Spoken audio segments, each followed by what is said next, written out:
Hola, mi nombre es Carolina Sarmiento, soy docente de arte de Escuela de Capacitación Compensar y hoy vengo a darles unos consejos de cómo transmitir emociones y expresiones a partir del modelado en plastilina. El modelado en plastilina es una de las técnicas artísticas que se basan en la observación de las formas geométricas en volumen.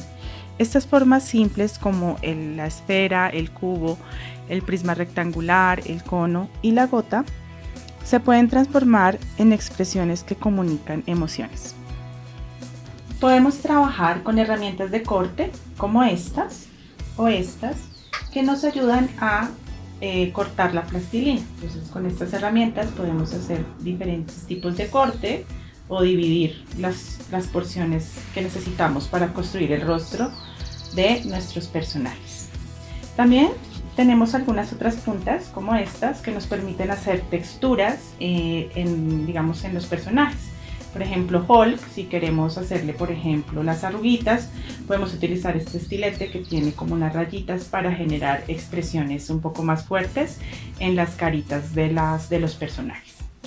Necesitamos también palillos. Estos palillos nos ayudan a darle estructura a los personajes para que no se caigan las partes. Entonces, utilizando los palillos, podemos evitar que los personajes se desprendan, por decirlo así.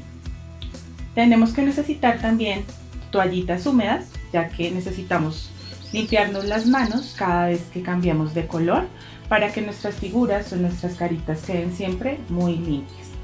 Por otro lado, podemos utilizar papel de aluminio si queremos hacer ya una cara muy grande. Lo que podemos hacer es usarlo como estructura y pegar plastilina sobre el papel aluminio para evitar gastar mucho material, y de esta manera también nos deja ver un personaje más grande y más estructurado.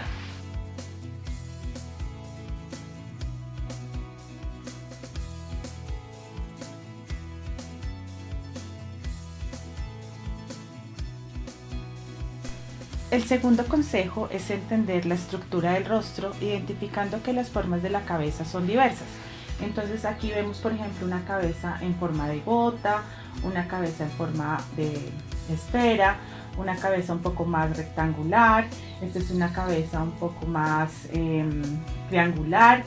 Y bueno, podemos hacer diferentes expresiones. Esta, por ejemplo, es la cabeza de Gepetto. Podemos trabajar no solamente con un solo tono de piel, podemos también crear personajes mestizos.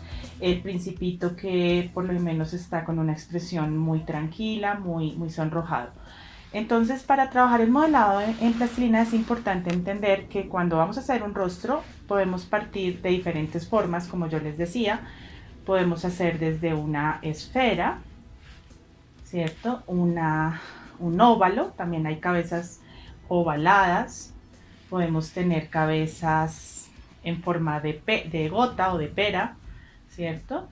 O cabezas un poco más pequeñas si queremos hacer, por ejemplo, un niño. Entonces es importante entender que nos toca aprender a dividir la forma del rostro. Entonces siempre va a haber un eje que se llaman los ejes de construcción, donde nosotros tenemos que entender que nuestro rostro es simétrico, que en esta parte pues irían los ojos, aquí la nariz y aquí la boca. Entonces un ejemplo de eso, por ejemplo, si yo quiero hacer este personaje,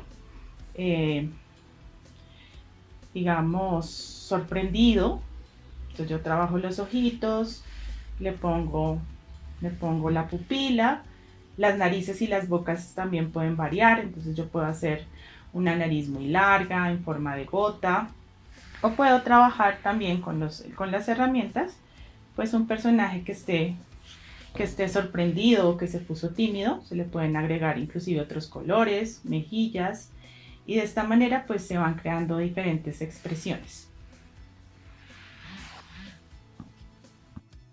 El tercer y último consejo es que si ya vas a trabajar personajes un poco más elaborados, como en este caso Hulk, tienes que hacer un estudio de los músculos, la estructura de los huesos, para darle más expresión de furia. En este caso Hulk, que es un personaje muy grande, de músculos muy expresivos.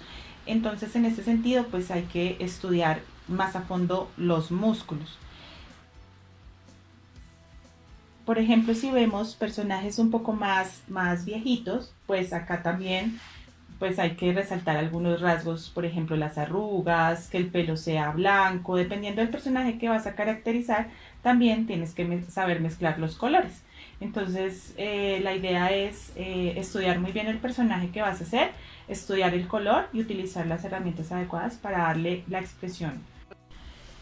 Dependiendo del personaje que vayas a realizar, debes estudiar el color. En este caso Hulk, tenemos que saber que es un personaje de color verde, que si para expresar una emoción o una expresión de furia, las cejas deben ir inclinadas. Si vamos a hacer a Gepetto, que es un abuelito, tenemos que saber que pues él es de color, el pelo es de color blanco, sus expresiones son un poco más amigables, es un personaje muy especial.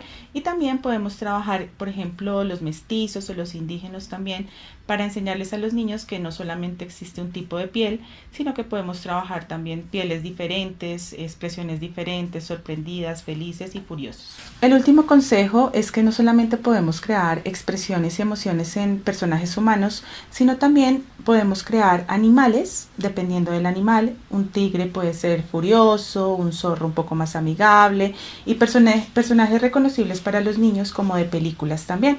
Se pueden realizar diferentes expresiones y emociones en los animales. Recuerda visitar la tienda Compensar. Allí encontrarás toda la oferta de cursos que tenemos para ti y tu familia. Hasta pronto.